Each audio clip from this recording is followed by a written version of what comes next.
Hi, friends. Gervase here, inner transformation coach, host of the Modern Phoenix podcast, and I'm coming to you from one of my 1,500 satellite studios of this season. There is someone upstairs in my bedroom, what was my bedroom, which will eventually be somebody else's bedroom, cutting tile for the bathroom. And I just can't seem to find a place to record a podcast. So we might get interrupted. There might be noises. I don't know. I'm not technically savvy, but I'm here and I'm showing up because I have so much shit to tell you guys. And this is going to be one of my more unhinged episodes, which I think, we like those, right? We want to sprinkle in a little bit of all the different dimensions of a woman into this space. And so today I want to come to you a little bit more off the cuff to tell you about the experience I just had in Peru. As many of you know, I've returned from attending a retreat in the Sacred Valley in Peru. I returned like Friday at 2 a.m.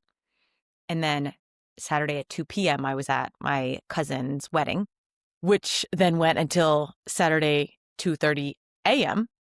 And then another wedding party on Sunday. And then Monday, I crash landed back in my real life of like work and podcast and clients. And we did the first Mother's Rising Mother Circle call on Wednesday. And I've just been like, brrr. And I really want to share, while this is fresh on my mind, what the F I just did in Peru. At least parts of it, what I think will be relevant. I've been sharing a lot more of like the in and out, the intimate details with my one-on-one coaching clients and in my like alumni containers, because they're asking me specific questions. And literally last night on the couch, my husband was like, "So you haven't told me about Peru. How was it?" And I was like, "How was it? What do you mean how?" He's like, "What did you do?" I'm like, "I need you to ask me a more specific question." I literally don't even know how to answer that question. I was gone for 8 days and I feel like absolutely transformed. And I say that lightly, like really wanting you to know also I'm still the same old G. But like when I tell you I got what I went for and more, it's really true. So let's start with first, why a retreat? Why Peru? Why now? I shared this with my email community, but after my brother died, I think it was about like 17 years ago, I knew I needed like a soul quest. I really had already been feeling before he even got sick, like I wanted to shake things up. I felt really disconnected from myself. I was a little bit depressed. I was a little bit like, is this it? I was a sophomore in college at the time, and I had already been looking into a trip abroad, and I didn't want to go like somewhere, I don't know, typical. I really wanted to have an experience that was an experience, like a cultural immersion. I wanted to like integrate with a totally different culture. And that's why I was drawn to South America. That plus the fact that my father is Colombian. So I wanted to get in touch with my ancestors and my roots. And I've always felt like this is a big part of who I am. And speaking Spanish is like, makes me feel so alive. Like when I hear people speaking Spanish, it just makes me so happy. And so over and over again, I'm drawn to South America and Mexico and Central America and places where they speak Spanish, Spain, because it just feels like it's part of my ancestry, to be totally honest. And after my brother died, I went on my first, like I said, spiritual quest to Peru. I volunteered in a low-income daycare there. It was called a Wawawasi, and had a truly life-changing experience just contributing and being part of that culture and just feeling so alive. And I think this is important because there is a fine line between escapism and being plugged in to your full vitality, to your aliveness. And while I'm not like anti-escapism, because like I love like binging The Summer I Turned Pretty, just like escaping, there's something about traveling specifically for me and retreats that fills this bucket of like, am I tapped in and connected to my sense of aliveness, to that essence within me? It feels like a soul quest, a spiritual journey. So anyway, went to Peru a long time ago. It was amazing. And then life. And I got married and I had 3 kids and I started a business and I bought a house and all the things. And I had this realization about a year ago where I was like, how have I not been to South America in 16 years? Like, how is that possible? It feels like such a huge piece of who I am and what I care about. And yet I haven't been in 16 years. Like, that's too much time to pass not to go to a place where you felt so alive, where you felt so much meaning and purpose. That was kind of like the portal open for me. It was like, I'm going back to South America. And one of my really good friends that I met on a mastermind I was in, her name is Tracy Relane. She has a business called Medicine for the Modern Soul, and she hosts retreats. And she's an amazing, gifted facilitator. And I have been looking at her retreats for a long time. And I was always like, if I'm going to go on a retreat, most people would say like, oh, you're a coach, you lean spiritual, you're curious about Peru, you're just going to go do ayahuasca. And personally, I've been very intentional in my relationship with this idea of plant medicine and like, do I want to do it? And it's very trendy right now. And I think whenever things are very trendy, I do not want to do them. As soon as something is trendy, I'm like, a red flag goes up for me. And so I was like, I guess I could do ayahuasca and like have that experience, but I don't actually feel like that's what I'm being called to. I don't know that that's what I need. I joke all the time with friends and mentors that I literally feel like my life already sometimes feels like a temazcal ceremony, a sweat lodge ceremony, or an ayahuasca ceremony. Like, I don't need intensity. I don't know that that would be good for my nervous system, but I do need a dropping in to myself and an environment that helps me do that. And so after Tracy announced that she was doing a retreat in Peru, I knew that was like right place, right time, green light. I knew that was the perfect type of retreat that was going to give me the soulful experience and connection to myself and a culture and the land and the language that I was really craving with just the right amount of intensity. And I think that's really important to say because a lot of people just think like, oh, there's like a template for how to go on a retreat or a template for how to heal or how to connect to yourself. And I just want to like really encourage you to be really discerning. Like, you know yourself, you know what your limits are, you know what is the right cocktail of elements for you, and trust yourself there. So I'm really happy that I trusted myself and I said yes to this retreat with Medicine for the Modern Soul. And I went to Peru. We were staying at a retreat center in the Sacred Valley, and I've been all over Peru. I've been all over a lot of South America, but I hadn't been to these specific places. I had been to maybe one or two of the towns, but it really felt like it was brand new. And something that Tracy says and her language about the retreats that she hosts is like making life a wild and sacred adventure. And that really, really resonates for me. That is partly why I went and how I knew it was the right place for me. There's also two other things that were happening at this time that I want to share that I think are helpful for you to hear. Like, this was part of my thought process. This is how I knew like this was the right thing for me to do. I think of retreats as like an awesome opportunity for me to immerse myself in an experience or the work. And it's like a dedicated time and space. It's like I go to Pilates a few times a week for an hour because I know I need a dedicated time and space to do Pilates. Could I do Pilates at home? Yes. I have the Melissa Wood Health app. I should probably cancel that as I'm saying this right now. I haven't done it in like years. Like, I have the at-home things. I have the DIY things. But as we know, like, there's something about carving out sacred time and space that signals to your physical body and your mind and your family and your calendar and your life that's like, this is important to me, and everything is going, like, I'm claiming this space in my life for this specific kind of work. And so that's what this retreat was as well. It was like, my life already is one wild and sacred adventure. I really take, the inner work very intentionally. Like, I really try to live as fully and authentically as I can all the fucking time. And also, I'm just sitting here on my porch and I can see the toilet on my other porch upstairs, like outside my bedroom where they're working on this bathroom. And like, I'm aware that there's like a leaf blower in the background and I have to pick up my kids from school in an hour. And like, life really can close in on the things that feel like sacred intentions that we are tending to and working with. And so I just want you to hear that. Like, for me, it was like, yeah, I want to carve out this time and this intentional space to have for myself, to do some inner work, to kind of have the space and the guidance of like Tracy and the group to connect in with what is going on. How am I actually? What is here that needs to be shed and burned away and released? And what is blooming within me? Like a question that, we journaled about there that I'm always asking my clients too. It's like this idea of the phoenix, like what is dying within me? What is being born? What is beginning? Like what are the endings and beginnings happening in my life right now? And how can I tend to those, give them my attention and intention so that I can just be more plugged into how am I really and what's going on? What do I care about? And how can I make my life more of what I want?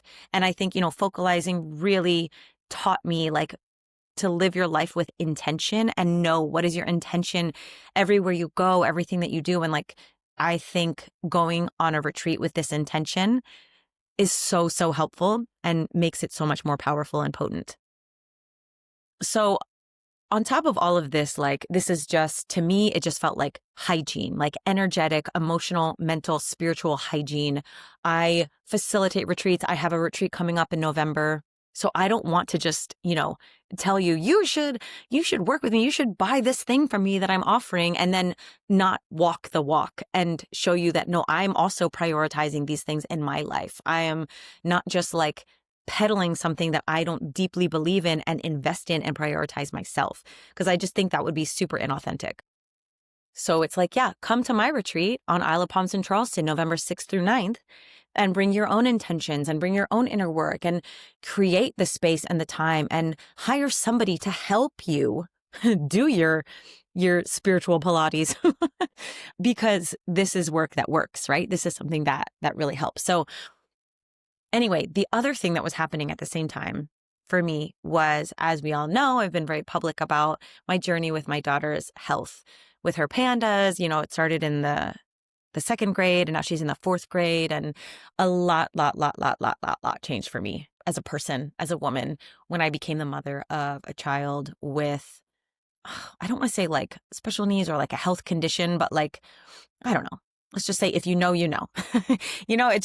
We were no longer operating in the normal paradigm of like what it is to parent a child. Everything changed. It became more intense. There's also something that happened to me personally, spiritually, physically, in my nervous system, watching my child be that sick. And for me to feel so hopeless and afraid, that created this like imprint of fear and trauma in my body that I have been intentionally and devotedly working through since it happened. And yet it's like I can do that Pilates at home, but I was very aware there is particularly like this undercurrent of fear here that is not how I came into this world. I did not come into this world afraid. That doesn't resonate with me. Like I don't feel a lot of fear in my life around the things that most people feel fear around. So for me to notice, because I'm always noticing this imprint of fear, I was like, this is something that is kind of stuck that I really want to bring attention to and try to work through with somebody who can help me with the right space holding and tending and community and whatever, modalities, all the things. And so I just had this deep knowing that like Peru was the place and Tracy was the person and this space could hold it. And so those were the intentions that I went on retreat with. And I invite you to like consider what's going on in your own life. Like what season are you in? Are you in a season of grief? Are you in a season of endings or beginnings? Is there something that you are like processing on your own, but you haven't fully given yourself the space and the grace and the time and the support to work through?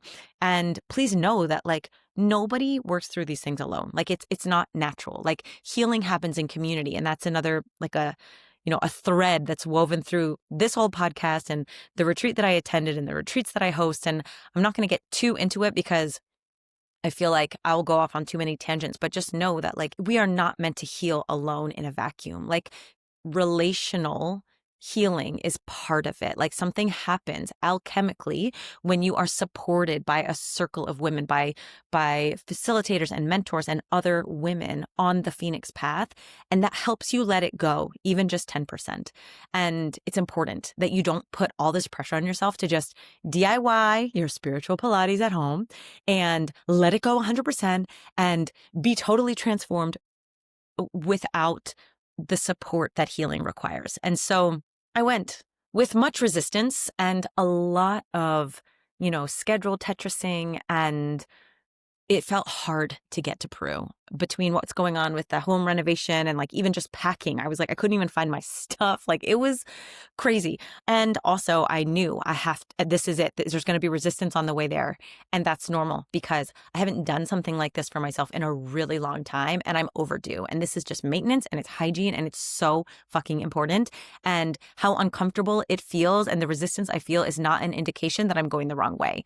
This is another piece where my human design comes in. Like I know that I'm a splenic projector. I know that my splenic intuition hits immediately. And when it hits, I know and go is how I explain it to my clients. I have all my clients, my one-on-one clients, get their human design sessions done so that I can know what their intuitive authority is. And so that's just something I know about myself. I think so often when something feels uncomfortable or we feel resistance, we think that means something's wrong. And language around the body gets really kind of convoluted. Like, oh, like trust your body. But it's like, sometimes your body is like, fuck, no, this is too hard. We can't do this. And that's because she's holding a lot of trauma. That's because she needs to do her maintenance.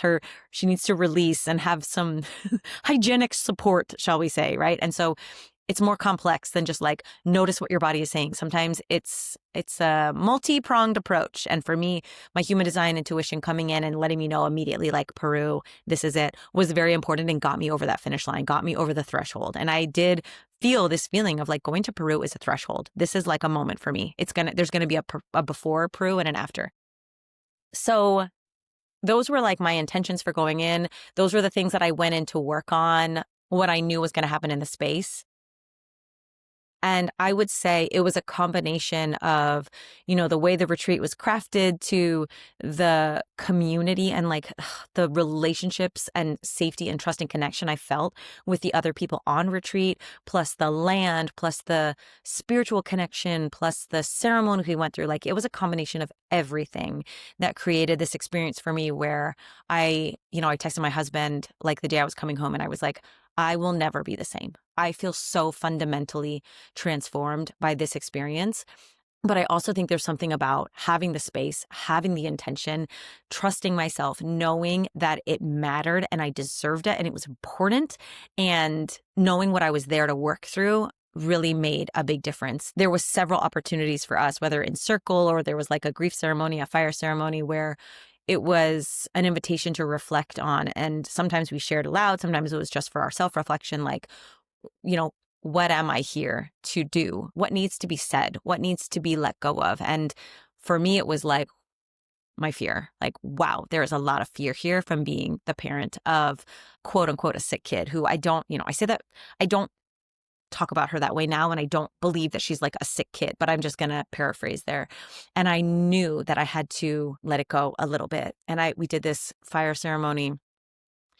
And, I've been doing fire ceremonies with clients for years. And I realized personally, I've only done one myself on retreat. And it was a really long time ago. And it wasn't done even a fraction as well as this one was done by Tracy.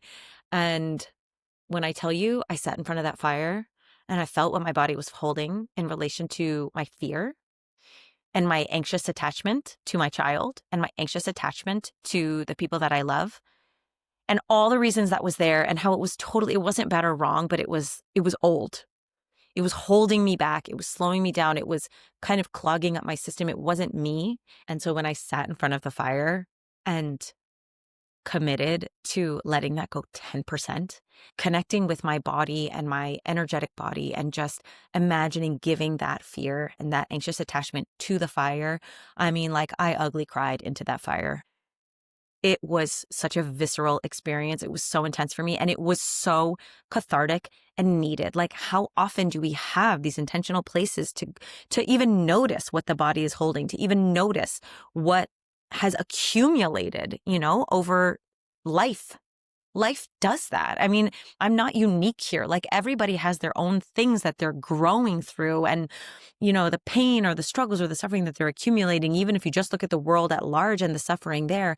And we have to find ways to move that energy. We have to find ways to release that imprint of fear and stress and anxiety in the body so that we can do the work we came here to do, so that we can allow our true essence to come forward and make our mark on the world, like live our purpose, like dream into the lives we came here to live, and the ripple effect of that. And I really felt I was able to do that with the ceremonies that we did and the devoted time and spaces, and like me just having places to reflect and commit to letting those things go and letting the new tendrils of something bloom within me.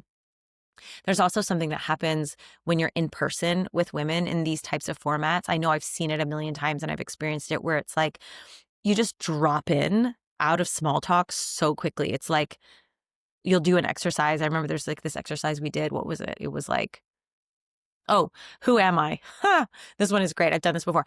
Who am I? And the first answer you give is always like, just like a nervous response. And then you're just like looking into the eyes of another person who was just like fucking fully committed, all in. And the second answer I gave was like, who am I? And boom, I just felt like so dropped in, like so grounded. I felt like a mountain. And then I just look at her and I go, ancient. like, I don't even know how to explain it, but it's like the way you feel that wisdom, when you feel that remembering anchor in your system and thread through everything that you do and who you be moving forward is incredible. It's like, I remember one day looking out the windows at the mountains. The mountain view was incredible in Peru. I'm looking at the mountains, and somebody had like shared a poem or something, and it was like, the mountain is you, or maybe it was a song. I don't remember. And then I looked at the mountain. I was like, the mountain is you. I am the mountain. The mountain is me. This sounds like I was on drugs. I swear to fucking God, I was not on drugs. So you understand something about the interconnectedness of nature and of life, and you anchor that sensation in your body. And I just felt that like mountain within me. And I'm an ocean girly. Like I live by the beach. Water is my spirit animal. Like I connect to water energy, water inspiration. I'm a Pisces. However, there's something about staring at mountains and having shamans and group leaders and nature walks reflect to you that mountain energy within you, and then drawing strength from that, resourcing from the land instead of resourcing from the stories you tell yourself, or the glass of wine that you drink, or the piece of cake that you eat, or the shutting down of your nervous system and just like, oh, I'm just going to Netflix and watch The Summer I Turned Pretty. It's like there's something different that happens when, instead of just shutting down and just being like, oh, I need to relax, you resource and you allow nature and the metaphors of life and the deepest, wisest, most ancient truth about you and the world and your community and your purpose to really fill you up, that, I don't know, it sustains you. It connects you to a sense of aliveness that nothing can take away. And that is what happened to me in Peru.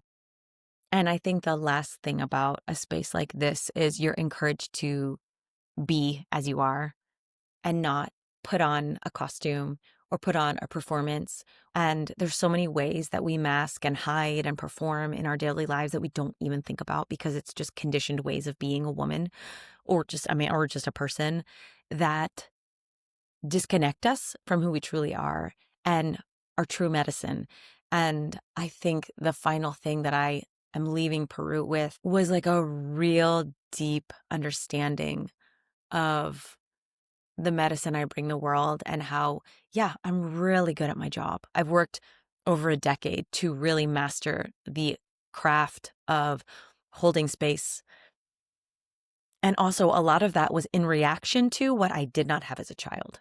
A lot of that is in reaction to becoming the woman I wish I had when I was a child. And that's not bad or wrong, but that is not how I was born. And what I was born with is this essence that comes through when I'm not in my roles as a mom or a coach or a wife or sister or a daughter or a friend, but when I am just me in a space that is like, we welcome you as you are. And that was like the playful, joyful, dancing, like little puppy dog Gervase.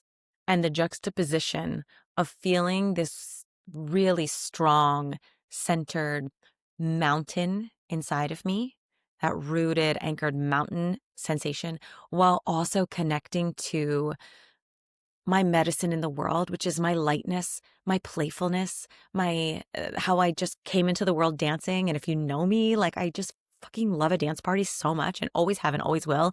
And it's easy for me. It is easy for me to go into a room full of strangers and dance my heart out and realizing like, oh, not everybody is made that way. And that doesn't make me better or worse, but it gets to be so easy to just be ourselves, right? And when we can see the multifacetedness of ourselves and connect to our medicine in the world and connect to how nature is this like limitless well of resource and bring that back to the roles that we play and the work that we do and the people we became as a solution to the problems we had as a child. It just gives you a feeling of such wholeness. It gives you a feeling of such authenticity. It gives you a feeling of such integrity that even as it's been unhinged and fucking insane since coming back, it just really allowed me to meet every moment. And I just know I can't forget this feeling, this like burning away of all the buildup, the burning away of the fear, the burning away of patterns of anxious attachment and performing and who I think I need to be and remembering that I am both like ancient and a joyful puppy dog. Those are just some of the things that I'm taking away. And I hope they're not all over the place. I hope you can feel the embodiment of those things in me and know that that's possible for you. Know that this forgetting and remembering is just part of the Phoenix path. It's totally normal. Like we're not Buddhas on a mountaintop. We don't get to go to the mountains, 24/7. Though I will say I was with a lot of mountain girlies this past week and I was like, oh my gosh, I'm going to spend more time in the mountains. That is like one of the things I left committed to. But that remembering and like cleansing and like cleaning out all the accumulation of life is something that sticks with you, and I'm sure I'll go on a retreat next year and there'll be different things to burn away. But like, I know that taking this time has created like a more authentic, alive, vibrant, honest version of me that is able to meet my mothering moments and my coach moments and my challenging moments with such way more strength, way more solidness, groundedness. And I want my communities, all the circles that I'm part of, personal and professional, to feel that from me. Like I want to offer that to the world because I just think we don't need more women running around with their hair on fire. We don't know what it's like to be in the presence of our own inner mountain, of our own, inner child. And when we get a sense that like, maybe we could, or maybe she's missing, or maybe there's more, we can easily convince ourselves that like we don't deserve it, or there's no time, or like it won't make that much of a difference. And I just want you to really hear like it made such a difference. There was no part of me that regretted it, even for a second. I remember I opened my windows at the first day of the retreat, looking at my view, which was spectacular. You can look on Instagram and see pictures of it. And my first thought was like, oh my God, I deserve all this.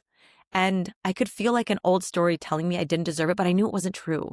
We always have that voice. We always have the ego. We always have the old voices. But like the more we do this maintenance, the more we say yes, the more we lean into what our intuition knows is really the meaning of life, the purpose of being here, what we get to experience, the full range of being alive, the more we open that window and we look at that view and we go, of course I deserve this.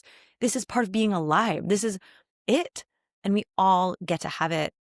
It's the medicine, the gasoline that will get us through the mundane moments of life. And there are so many mundane moments. And so I'm like so fired up to do more retreats for my community. And, we have the retreat coming up here in November 6th through 9th here in Charleston at a huge beach house. We've got 2 bunk beds left. There's a room with 4 bunk beds and there's 2 left. And I will be in one of those bunk beds, FYI. So it's going to just be like an awesome, luxurious girl sleepover, and it's going to have a lot of depth, a lot of inner work, a lot of community work. There's going to be fire ceremony. We're going to release the old accumulation of fear and anxiety and stress and life. And we're going to step into what is the tiny seedlings in our lives. What are the seeds we're planting? What are our new intentions? We're going to bring our attention to ourselves, to what we're cultivating in our lives, to our aliveness, to our wholeness. And we're going to trust that we deserve it and we're better for it. And we're going to bring that to the circles that we occupy personally and professionally. And like, this is how we create a new paradigm of humanity. So I'm going to be doing that retreat. We're also looking at a retreat, international retreat in the spring, and then another international retreat in the fall of 2026. So I feel very like, all my kids are in school now, and I always knew like once they're all in school, I'm going to do some more retreats. As a facilitator, it's very different than attending. It's obviously a lot of work, but it's so worth it. And the magic that happens, the medicine, that is unlocked in person is unparalleled. So let me know, like, do you want more events like this? Like, what I would love to hear from my community. After being in community, I was like, this is something I want to strengthen for our community, like more in-person connection for us to experience the relational medicine of being in circle, of being in community with other women, without performing, without the masks, just dropping in, being ourselves, and knowing it's enough. It's actually better than anything we've been over efforting to try to be enough. So reach out to me on Instagram at Gervase Kolmos, or email us hi@gervasekolmos.com and let me know what would be meaningful for you. What are the experience, events, online or in person, that you are craving and desiring in this season of your life? Because I do believe part of my purpose is to bring these to our community. Tell me what times of day you even want to meet. We just started Mothers Rising, which is a virtual circle. And so many women were like, oh my God, I want to do this. But it was from 12 to 1:30 on a Wednesday. And like, we have work and I can't make it work. And I'm like, I'm really so devoted to strengthening our community and making it more of a reflection of all of us and what would serve all of you. So I'm bringing my own experiences and what I know has helped me and what I know has helped like the women I've worked with till now. But please reach out and let me know what you're craving, what you need. I'm staring at my future she shed in the backyard.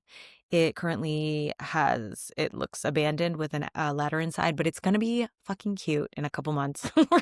That's coming up. And I just have so much magic that I want to create from that shed, and I'll be able to work different hours and like just dream up so much for us. So let me know what you want, where you want to retreat, etc. Thank you so much for being here. Thank you for sharing your stories with me and, like being a safe place where I can share my lived experience and what I'm working through and how I'm in process, because I'm with you on the Phoenix path, always evolving, learning as I go, allowing like the endings and the beginnings all to swirl together on the spiraling path of life. And I want to make it safe and normal and actually even inviting and fun for all of us to do it together. Dance parties and ugly crying in front of fires, all included, because it's the mess and the magic of life. So I love you so much. Thank you for being here. Check out all the upcoming programming we've got in the show notes, and don't be a stranger. All right. Love you so much. See you in 2 weeks.